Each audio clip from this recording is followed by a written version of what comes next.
Welcome to That Entrepreneur Life, a podcast about entrepreneurship that takes you from idea to launch and beyond. Each week, your hosts, Andrew Lees and Clint McPherson, discuss different business topics aimed at adding value to any entrepreneur's journey.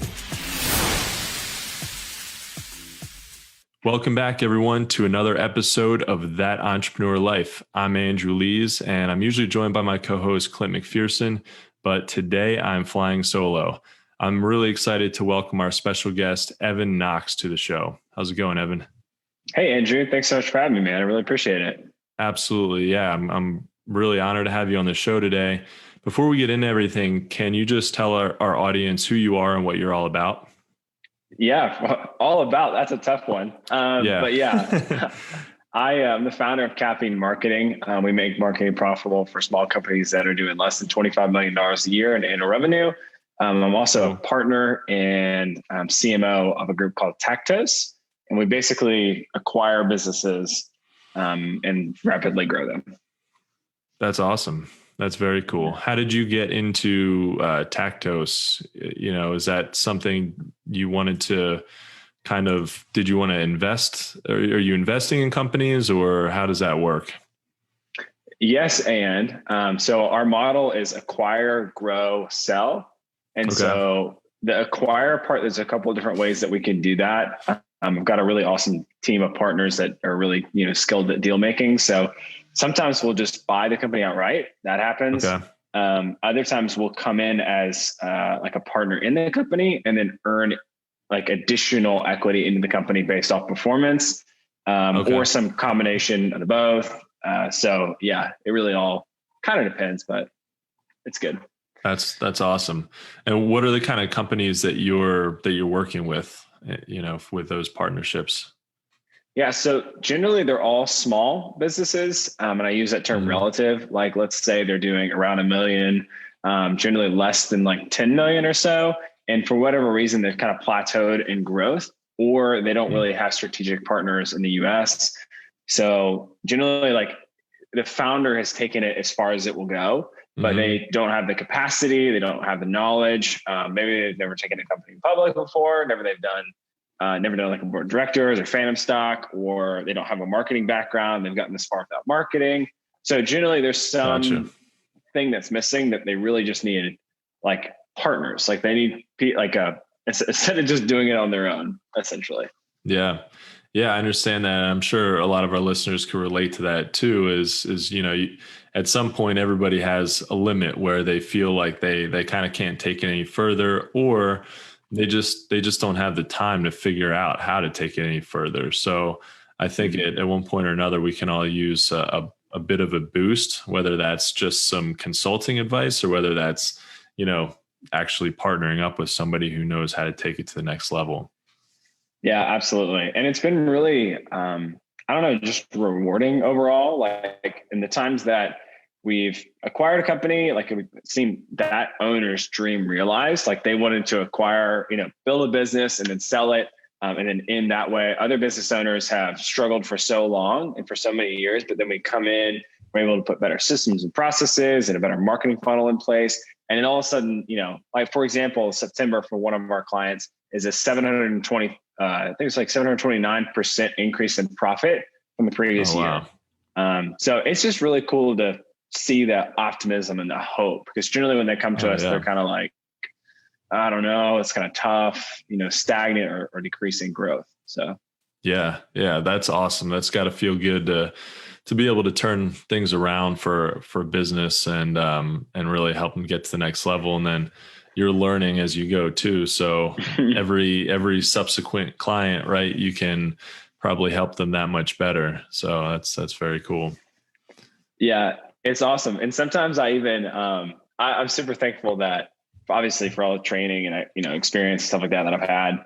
But also I'll just be like on one Slack channel, and there's like a dozen Slack channels, right, between the different companies. And so I'll like be on one, I'll see an idea there and I'll be like, hey guys, we should do this, and I'll just trade between all of them. So they make each other better for sure.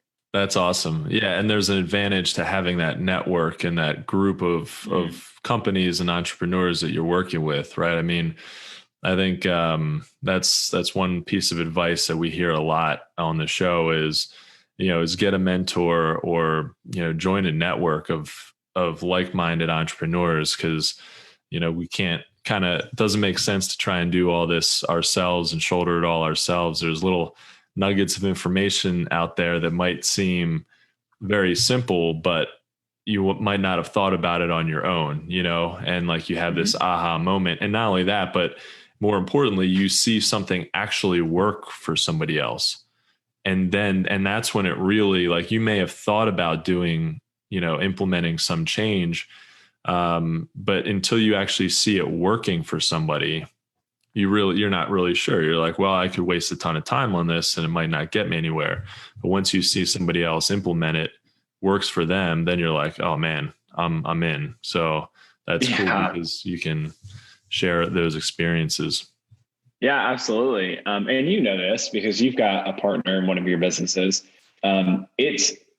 I've been so thankful for the partnership. So Caffeine Marketing, it's just me. I'm the single owner of that, which is really great. And there's a ton of benefits that comes from that. But with the Tactos Group, having partners, it adds so much life to the business because you've got multiple people that are there to make it succeed. So I really do enjoy that part. Very cool. So Evan, can you take us back to when your entrepreneurial journey started, and what is it about entrepreneurship that gets you excited? So I don't want to sound cliche, but I was definitely that kid that was like selling lemonade and golf balls. Like I would go down the golf course and we lived on a golf course, which, sounds bougie or whatever. But we can get to later in my story when that was not the case. Yeah. But anyway, long story short is that like I'd like go get golf balls and then go to the our fence line and like go sell them back to golfers. You know what I mean? That's awesome. Yeah. We actually had another guest a few months ago who did the exact same thing. He was fishing them out of the ponds or like out of the, water traps or whatever, and selling them back to golfers. So that's really funny. Yeah, it's crazy. And I remember, so then it progressed, it got bigger as I became a teenager.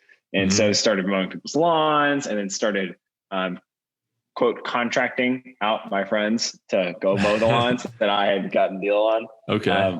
True entrepreneur there. Oh yeah. Right. And I look back and I was like, well, I never paid taxes on any of that stuff. You know what I mean? Like, I don't even know that I needed to though, because I was probably like below that income threshold, but so yeah, just stuff like that. You know what I mean? And I really, that solidified for me that, hey, this is possible if you work at it, if you're teachable, if you research stuff, you can learn and grow. And then my dad and my grandfather were also business owners. So they weren't true entrepreneurs in the sense that they would like, start multiple companies and sell some of them or exit or whatever. But they were business owners. And so that to me was very normal. That was like totally an option. I was like, oh, I could go start my own thing one day. Like not a big deal. So yeah, and I think having that base, that foundation helps, right? Is like if you're not exposed to that at all, then you don't really know it's an option. You don't really, you might, realize that it's an option, but you're not necessarily comfortable with the thought of going off on your own. So yeah. It's crazy. My wife is, super sweet and awesome. But she was telling me, she's like, it's just crazy to think that I'm married to somebody that owns her own business because she could never wrap her mind around that. Like her entire family, worked in Detroit, worked at a factory, worked at a hospital, all this stuff. And so to her, the concept was completely foreign. And so it's just kind of fun, but yeah, it's cool. That's awesome. Yeah, definitely. It's definitely in contrast to the philosophy of, working a 9 to 5, and 5 days a week and 30 years. And that's, then you retire. And I mean, it's just, there's so many different opportunities now. I mean, I had one grandfather, he was an entrepreneur. He had his own business, an engineering consulting firm. And then my other grandfather worked for, he did some real estate after he retired, but he worked for Caterpillar tractor for his entire career. And, he worked his way up in CAT. But he very much, worked for somebody else and he worked for one company. And like, that's how That's how a That's lot how of they people did it back then. Oh yeah, definitely. You can't, even if you are an employee now, that's like unheard of. People bounce around. There's no loyalty on either side. I would say, I mean, generally speaking, there's plenty of people and companies who have loyalty, but yeah, now there's so many more opportunities, especially with the internet, right? To create wealth through selling products online, selling info products and services.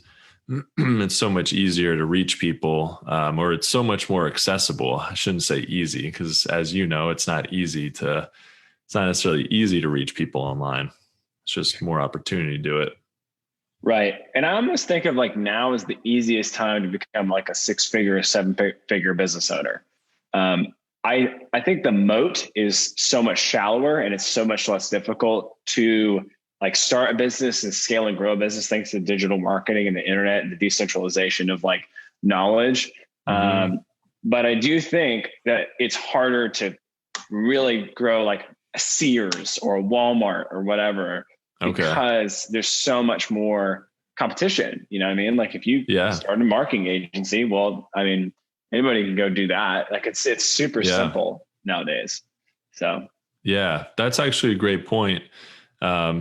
Because you because of the decentralization, which allows more people to get a little further, it allows fewer people to break through and actually, take a larger piece of the market share, because there's so much competition. There's so many, people, selling online and selling digital marketing services, and there's a lot of things that are pretty saturated. But then it's really cool when you come across something that isn't very well saturated, and you find an opportunity where you didn't really think there would be, but it's just sort of untapped for whatever reason. And if you can get in, that's where that's where you can really make some money. Right. And I mean, you're familiar. I know you are, but like this blue and red ocean, like this idea that in a red ocean, there's plenty of sharks because it's just a really crowded, there's already fish there. And there's a ton of people that are, fighting for the same market share. But a blue ocean product is one that there's not a lot of competition. So the ocean water is blue, for the fish out there. So, but I would be really interested to know if any of that, because all of that's just Evan's opinion. Right. I don't know if any of that's actually true, but that's just my guess. Yeah. Well, yeah, we'll have to have, some listeners get some feedback on that, but yeah, so we love that you're passionate about sharing actionable advice for how to grow a business with a good marketing strategy. Can you talk about the strategy that you use to double your sale or double your revenue year over year for the last 3 years?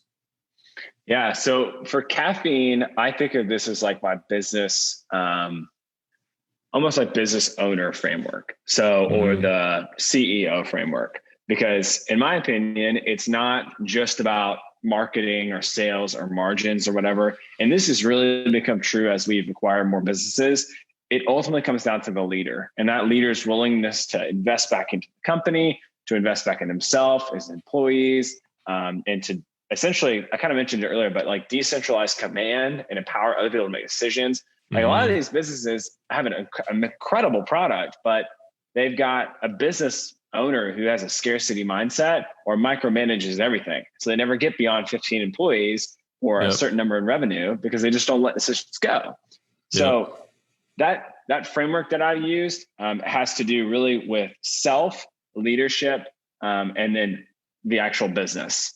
So the actual business part is finance, marketing, operations, all that jazz. But the self part is nutrition, it's fitness, it's sleep.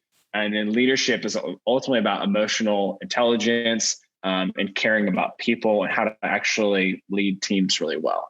So in my opinion, that's the 3 things that I think are most helpful. But marketing, I would just simplify to brand awareness, consideration, conversion. So if we were, and this is, everybody says there's a certain number of steps in a funnel, and everybody's probably right in some level, but I like to think of it just in steps of 3 because it's easier to me. So brand awareness, you got to make people aware that you exist. And then consideration, you have to reinforce what problem it is that you solve. And then lastly, conversion is making it as easy as possible for people to buy your products and services. Okay. Yeah, and I'm sure some people are familiar with sales funnels and obviously with websites. I mean, a sales funnel is just like a landing page or a website that is more geared towards driving a conversion or generating a lead, right? So people are probably kind of familiar with that, and we can dig into that a little bit. But the first thing is awareness, and that's the trickiest thing, right? I think. How do you get people to know about you in the first place? And there's so many different, it kind of leads me to my next question, actually. I was about to ask it twice, but, there's plenty of overwhelming moments as an entrepreneur where we feel pulled in too many directions, especially with marketing and sales. What would you say to somebody who's feeling that way, and what can they do about it, especially with like as it relates to the ways in which you can build awareness about your company? Okay, so first off, that feeling happens at all stages of the business. Like you're just like, oh my gosh, oh yeah, what are we doing here? So when you're first starting your business, I think obviously your biggest problem is brand awareness. Like people don't even know that your product exists. I'm sure that you experience that just out of like the actual process of a business. So making people aware that you exist can be an overwhelming task because there's so many different ways to do it. It's hard to know what's the most effective. But I personally like to build a sales funnel, and I just call a sales funnel everything below advertising. So, that's the website. It's a lead gen on your PDF or lead gen PDF on your website, or a discount code, an email series, follow up SMS text messages, or whatever. So I like to build all that stuff before we really start doing advertising. But sometimes you have to get the advertising going to pay for all the other stuff. So anyway, with the advertising, my personal favorite is Facebook, and then probably Google ads and LinkedIn ads would be my tied for second. And it really just depends on the type of business, I would say, for those two. Yeah, definitely. Yeah, I think while every business has, there's similar ways, like there's always some overlap of how you reach people with any business, but every business is different, right? So what works, there's some products, let's say, that could work really well with Facebook ads, and doing a lot of, getting a lot of social engagement. There's a product that I developed. It's a fishing product called Catch a Lure, and it helps you get your lure back or your fly back if you're fly fishing, if you get it stuck in a tree, which apparently I'm not a fisherman myself really, but apparently it happens to like everybody. It's a really prolific problem, and people just usually, cut their line and they leave their lure in the tree or the bush or whatever. And that's it. But this little device helps you get it back. And it's crazy because I looked at, for this client, I looked at, trying to help him grow his awareness. And so we looked at search terms on Google and what people were searching for relevant to, were they actually asking Google for the solution to this problem that the product, provided the solution for. And like nobody's searching for it. There's very, very little search volume around getting a fly or a lure back on Google. But like every fisherman has experienced this, especially fly fishermen. So it's like the market is a good, solid, multi-million user market, but nobody's looking for it. So you kind of have to hit them higher up in the funnel and do something like a Facebook ad, or just do consistent posting on social, or create some really great content that would help your target audience, and then, draws them in, and you've got a lead magnet or whatever to get leads and generate sales. So yeah, everything is different. what's like the best, what's your go-to, do you really dig into ads first and help like accelerate the testing and of your funnel, or do you kind of prime everything with content and generating, more sustainable long-term type leads? Well, it's funny that you mentioned that, because as you were talking about Catch a Lure, I went and Googled it and then also sent it to one of my business partners who's a fly fishing guide, and we co-own a fly fishing guide business together. Oh, cool. So, Actually, I saw that on your website. Yeah. That's awesome. So I can tell you, as somebody who's not a great fly fisherman, all the time, when we go out at least twice, he's cutting a line and retying it for me. So maybe this little device could be super helpful for him. But that was a perfect example of a product that really fits a need, but yet nobody's searching for it. So because they don't know it. So I love that for Facebook. That's a perfect example, and can see how that could be really successful. Yeah.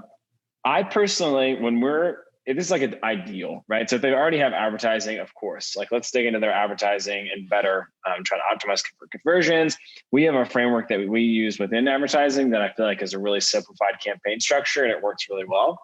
But I like to start with messaging. So we start with messaging, and then we use a framework called StoryBrand, and I'm a StoryBrand certified guide, which means I'm essentially licensed to use this framework in our clients' marketing.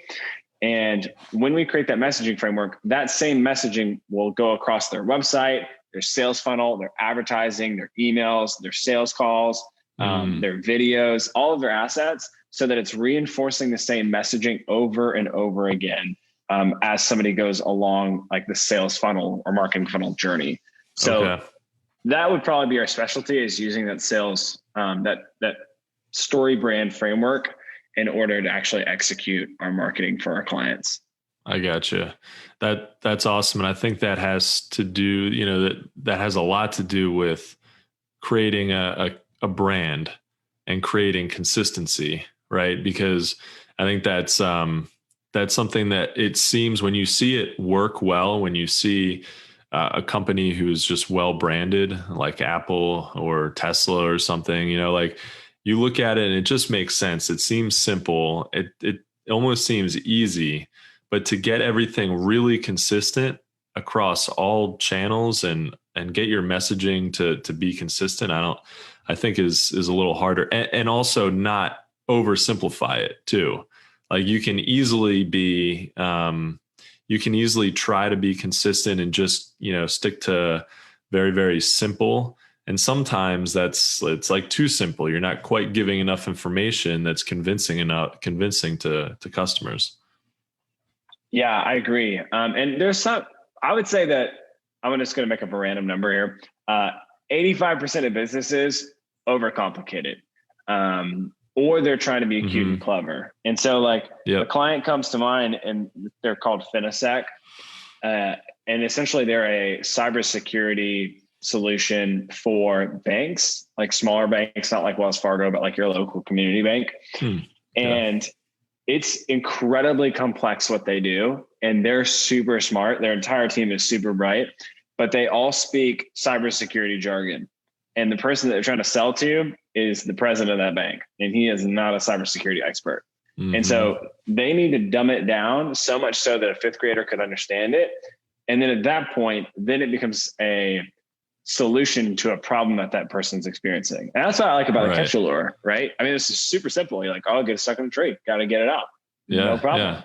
Yeah, exactly. Do you want to never lose your fly or lure again? Like that's kind of it. It can be as simple as that, and it's like, oh, well, yeah, I don't want to lose it. And then there's like the odd people who are like, nah, just cut the line and that's it. And it's like, all right, that's you're going to waste, money, right? But because you're going to have to continue to buy new lures and flies. And also you're just junking up the environment. Like birds are getting hung up on, on hooks and stuff. But yeah, I mean, it's just a really, really simple message. But I think that the thing actually that Catchalor still struggles with is really like their conversion is great for the traffic that they get to the website. Conversion is great because it is such a it's such a simple product. I think the website does a pretty good job of explaining what it is. It could probably be cleaned up a little bit. But it's the call to action makes sense. And so the conversion is pretty good, but just getting those people in the first place can be so painful. And I think that's still something that, they struggle with, as, and they're not alone, I know. So I think it's a combination of content and probably outreach and partnering with companies, but really, and sometimes advertising isn't enough. I think actually this is interesting because for a product like Catchalor, or even like we were talking about my product line Grass Racks offline, they're both product lines that people are buying once and that's it for the most part, right? So lifetime value isn't like multiple sales stacked up over months and years. It's like you have to get a good ROI coming in for that ad spend.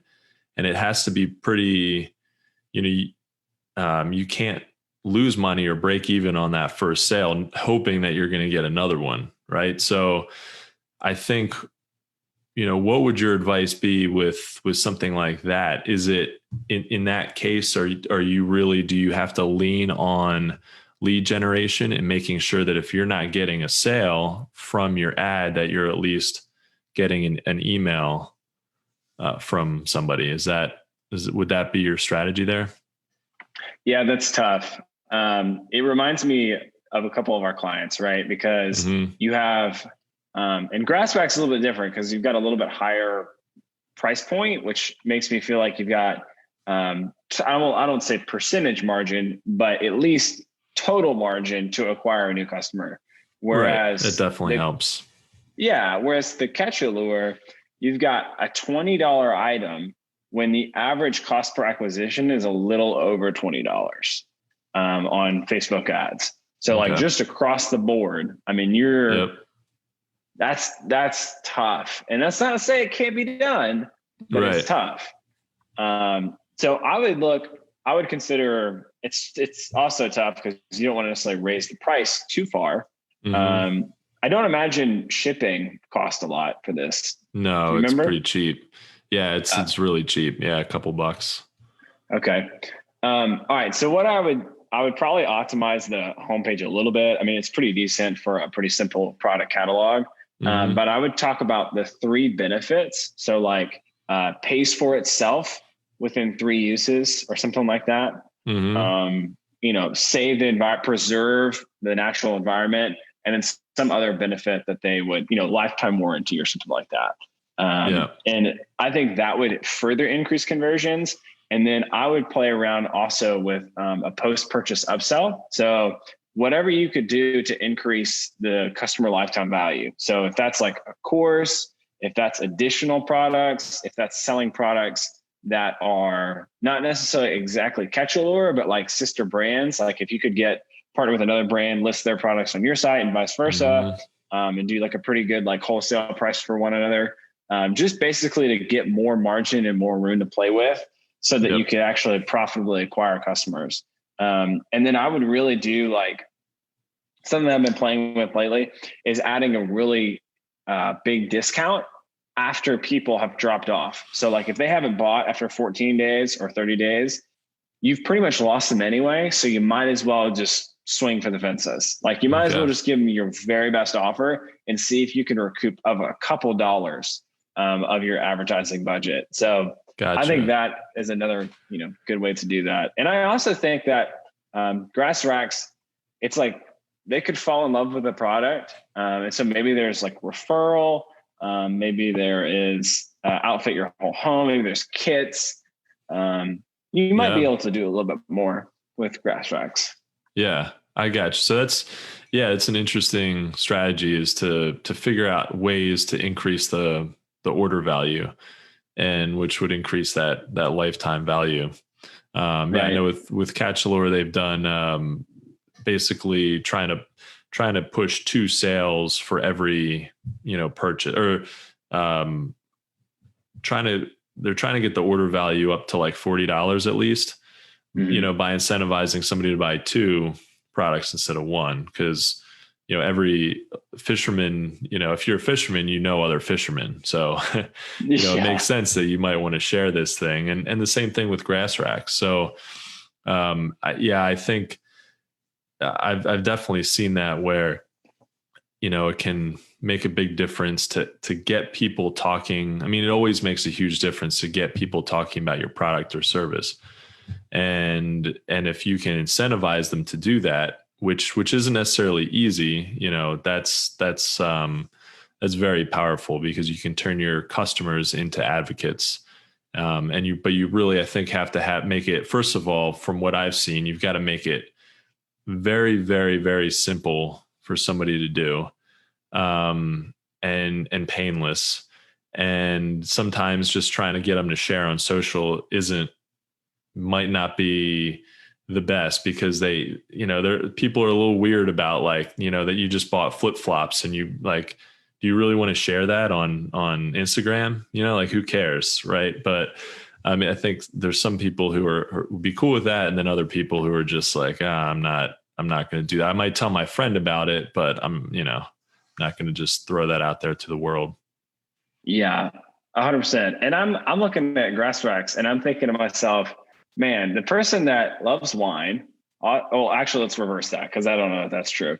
The person who kayaks probably also could paddleboard, and also probably has some sort of snow gear, some sort of snowboard, or ski rack that they need. So I think a post-purchase would be super interesting. So what I would do is I would play around, what's the best first product to sell? So I would try selling different products as an entryway into the business, and try each one for like a week, run almost an identical campaign for a week and do every single product, see which one performs the best at the same budget, the same audience. And then once you have that, then turn around and try to sell the other products after that. So that essentially, it's like, oh, I already bought like the wine rack. Why would I not buy the shelf? Or, oh, you know what? The garage, I totally do need that, whatever. Yeah. But there might be one product they buy first. Gotcha. Yeah. And figure out what that is first. And then also figure out what product responds the best to ads, maybe. And then kind of use the top 2 or 3 as like the beachhead to get in and acquire customers, and then get that repeat customer or get that repeat order up from people. Yeah. It's interesting. Yeah. And I think that, I mean, you've definitely, I see the, obviously you've got to showcase the rack. But I would spend a couple $100 and just get like a really good photographer and just have them do some product photography for you. And then make all of the images, the same dimensions, so it looks super clean. Yeah. Yeah. It's a great point. We've sort of, our product photography has kind of evolved over the years. It was pretty rough in the beginning. We did get a photographer for our first like line of products, and she was great, but she wasn't really a product photographer. And actually what we've learned is, with grass racks in particular, which I'm sure there's a lot of other products that, fit this category, is they're kind of difficult to photograph, because you've got the product some of our products are relatively large. And then you've got these, what they do is store gear like surfboards and wakeboards and paddle boards, big equipment. So like getting everything in frame and focusing on the actual product and not the boards has kind of been a challenge. Like, we can't just throw our racks into a light box, which would be awesome, but we need a pretty large light box. So that's great advice.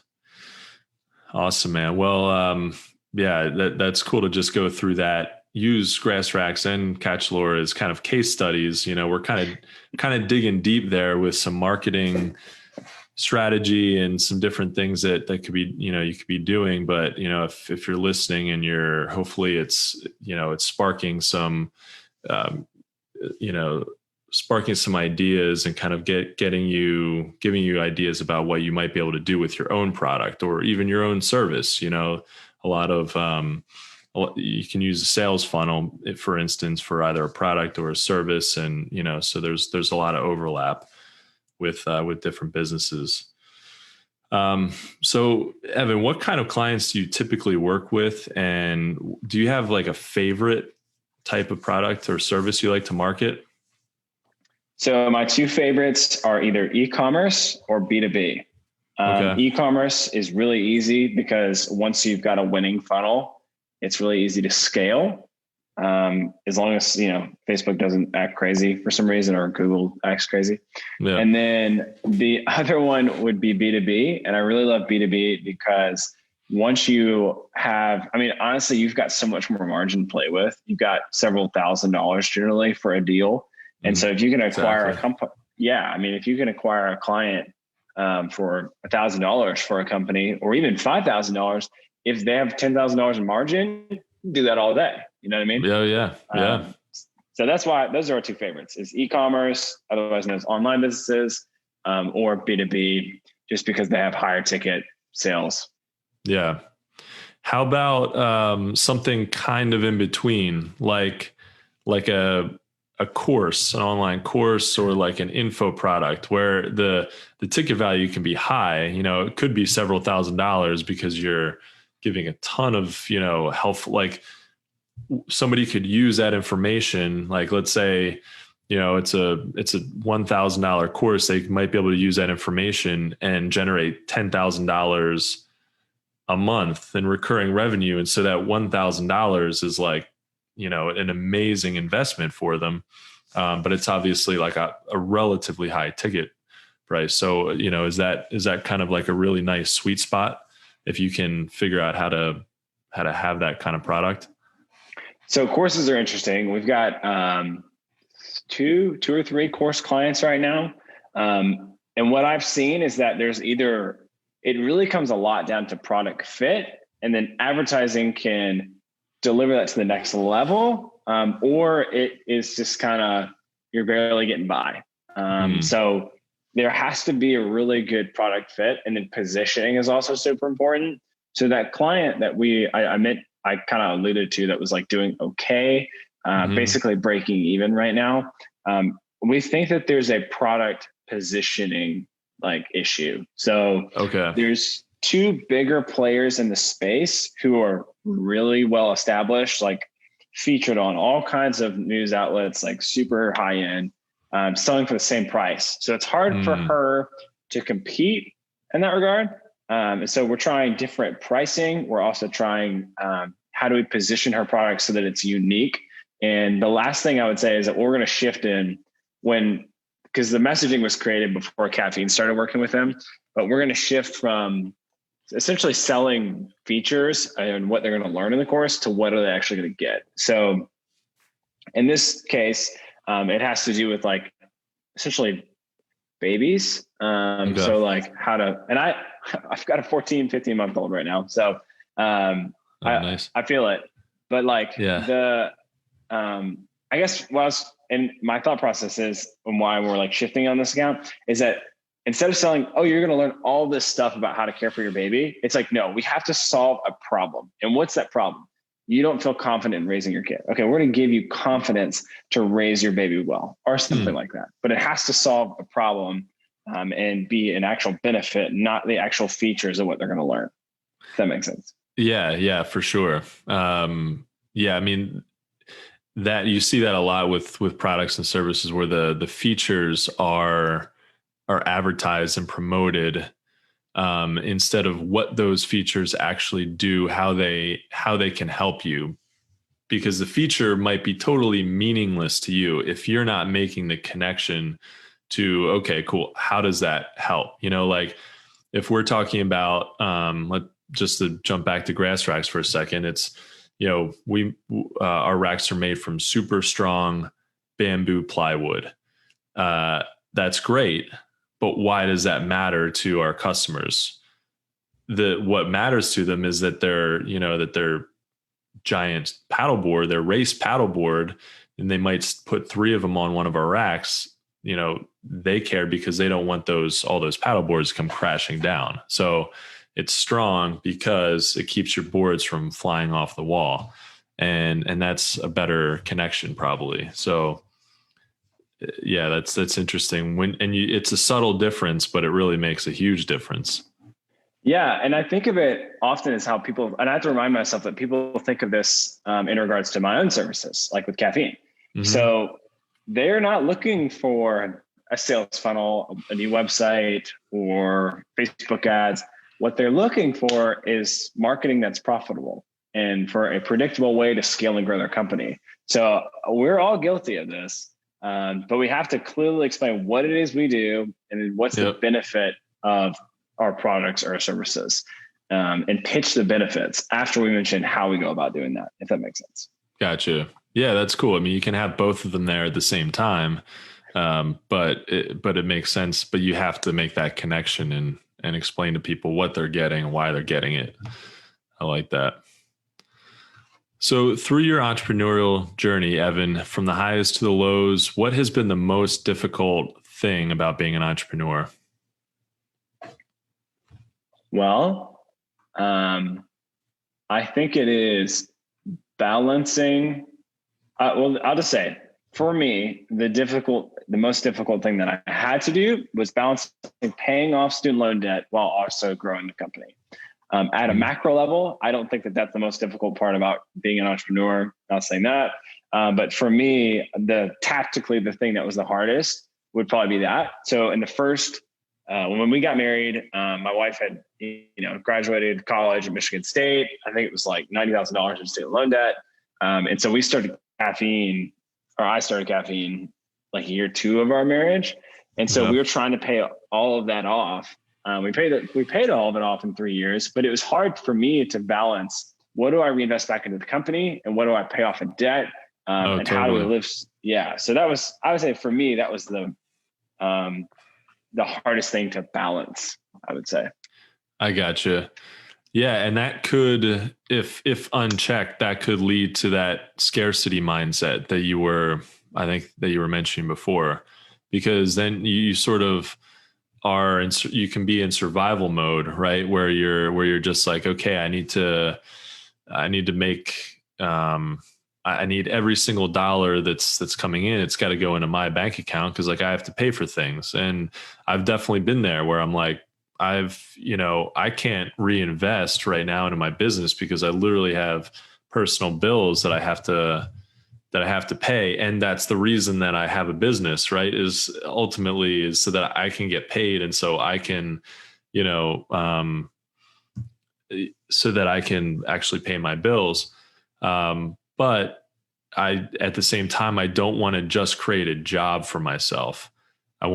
You want it to grow, right? So at some point you really have to figure out, even if it's putting a little bit, investing in the right things, and whether it's advertising or content generation or management or whatever, or just tools to help you. Mm-hmm. Yeah.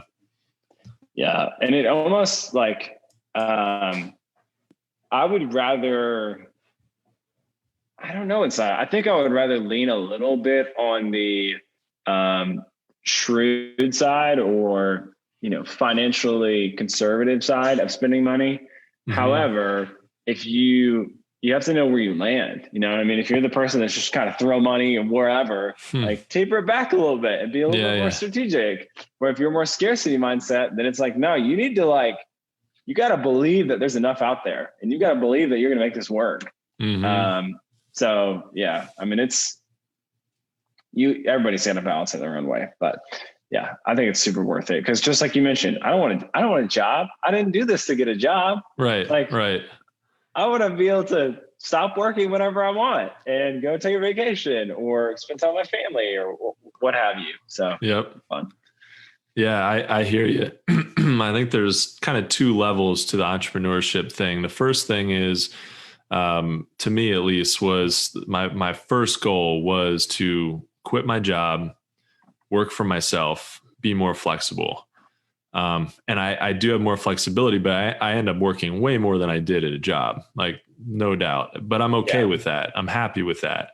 But then the next level, when you get comfortable with that, it's kind of like, okay, I don't want to do this forever. I don't want to work, 10, 12 hours a day and on the weekends forever.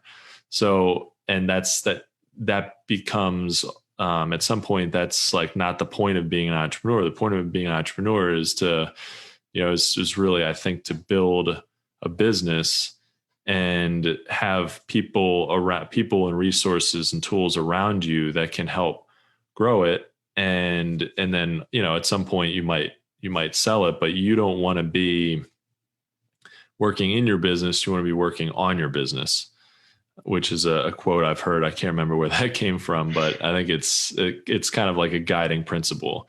When you feel like you're too in the weeds, there's always plenty to do where you feel like you're like really far in it. For my product development company, I know that if I'm really in the weeds of a design and I'm working, hours on end trying to figure out a design, I know that that's time that I'm not growing my business. And so you got to kind of figure out that balance. Yeah. And I think for me, like I'm thankful that I'm at the stage where I've got most of the flexibility that I want.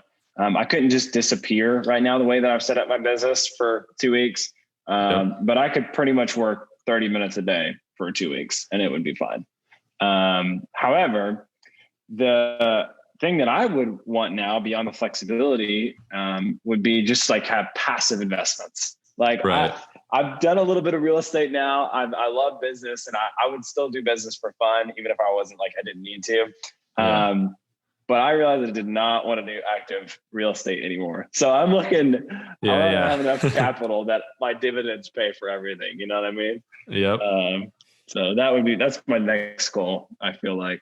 Exactly. That's it. Yeah. I think it's just, it comes in stages. You figure out what, you need to do to make each stage work for you. You need to figure out how to just make the business work, and you need to make sure that you can pay the bills and survive. Then you can kind of figure out, all right, what are the systems that I can put in place that will allow me to step away from it? And the sooner you can put those systems in place, the better. If you can implement systems that allow you to step away from the business from like day one, then by all means, I think that's the way to do it. But sometimes we don't have that luxury, and it's like, all right, well, I need to do this job that I'm not super excited about, but I gotta pay the bills. So let's go. But then at some point you can kind of figure out, how you can build a team around you and resources and, make things more streamlined. Yep. I totally agree. One thing I would caution business owners out there is don't be a friend of mine who shall not be named. He was telling me about his business and he was like, yeah, man, things are going great. Like we just hit $1 million in revenue, all this stuff. And I was like, wow, that's awesome, man. I said, this is legit. And I know him a little better. So I was like, what was your take home? Like, what was your take home profit? And he was like, and he kind of like looked down, he's like $30,000. And I was like, shut your mouth. Yeah. You're dealing with a headache of $1 million in expenses and you are only taking $30,000, like one bad month and you don't take home anything, what I mean? Yeah. Exactly. Yeah. Don't add a lot of extra crap you don't need. That's what I would say. Yeah, I love that. And you do see that, I think, with, I'm sure there's businesses out there that, man, it looks great. They might be like, check out my revenue of 80K a month. And like, that's awesome. But how much did it cost to get you that? Like you can obviously, you can have just about anything and sell it.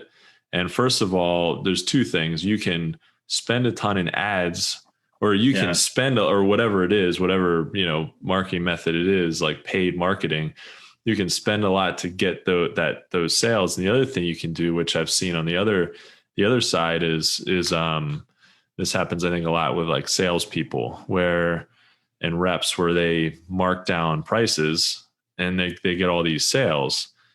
Same thing can happen, online. You're constantly putting everything on sale for 20, 30, 40% off. And then you're not left with anything. It's like, yeah, anybody can sell something for less money. That's not hard, Yeah.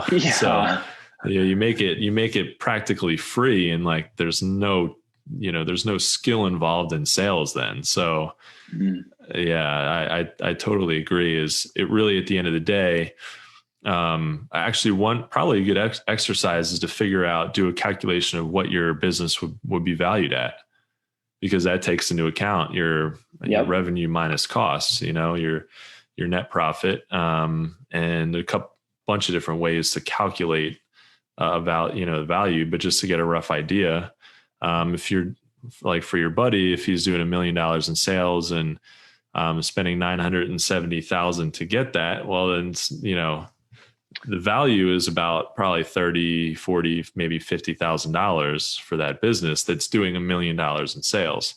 It's crazy. So you got to be careful of that. Well, I was going to say, like, there's 3 businesses that we've acquired, and one we just acquired, and we probably wouldn't have acquired, but we've been negotiating since March. And I won't say the day. I don't want to date the podcast, but it's the end of the year. So we just closed on it. And so we would not buy this business beforehand. Like, we would not do it because it's like $100,000 like in deficit every year. And so we're just like, oh, wow. And it's a crazy big business. Like, I'm not actually crazy big. It's still a small business, but it's a crazy big small business. And it's a pretty well-known brand. And that's why we're acquiring it, is because we really like the brand. You would be surprised. There's a lot of businesses out there that are not. Something happens like a pandemic and it's over. So yeah, exactly. For sure. I think I'd rather grow a little slower, but grow sustainably, and, figure out how to get, ultimately figure out how to get your costs as low as you can, like your cost of goods, and then lower your acquisition costs over time, but not just like spend a ton to make a ton. And, that doesn't necessarily lead to good long-term sustainable growth. So that's crazy.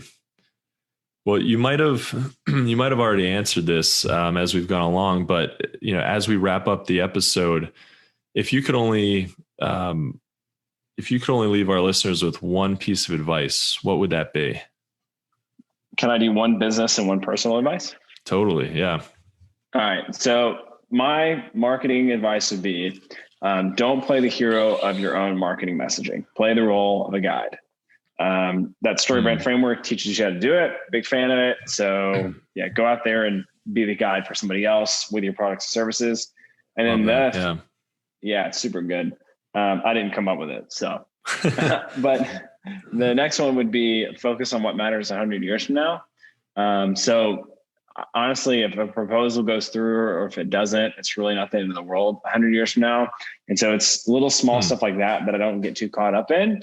Because it really doesn't matter 100 years from now to me. So that answer is probably going to be different for each person. But I would say just ask yourself, does this really matter 100 years from now? And figure out what does matter to you. I love that. It's like when you're gone, does this matter? Or maybe we won't be gone in 100 years. Who knows? There's, science and healthcare evolving rapidly, but I mean, that's really cool. I think that helps put things in perspective. That's awesome. Well, thanks for having me. I really appreciate it. Yeah. It was great to have you. Guys, I think that's a wrap for this episode. I want to thank you for taking the time out of your day, Evan, to join us as we, and adding value to what we are doing on our podcast. Thanks for being here, man. Yeah. Thank you so much for listening to That Entrepreneur Life. To learn more about what Evan's working on, check out caffeine.marketing. If you like what you heard today, make sure to subscribe to our podcast on iTunes or any other major podcast directory. You can also find us on all the socials and on our website at thatentrepreneurlife.com. With that said, we want to quickly give a special shout out to our family and friends, to include all of our listeners, followers, and subscribers. Thanks for continuing to support what we do as entrepreneurs. And don't forget to join us next week for another episode of That Entrepreneur Life. Thanks for listening to That Entrepreneur Life podcast. Be sure to visit thatentrepreneurlife.com to join the conversation, access our show notes, and discover our fantastic bonus content. Don't forget to join us next week for another episode as we continue to add value. Until next time.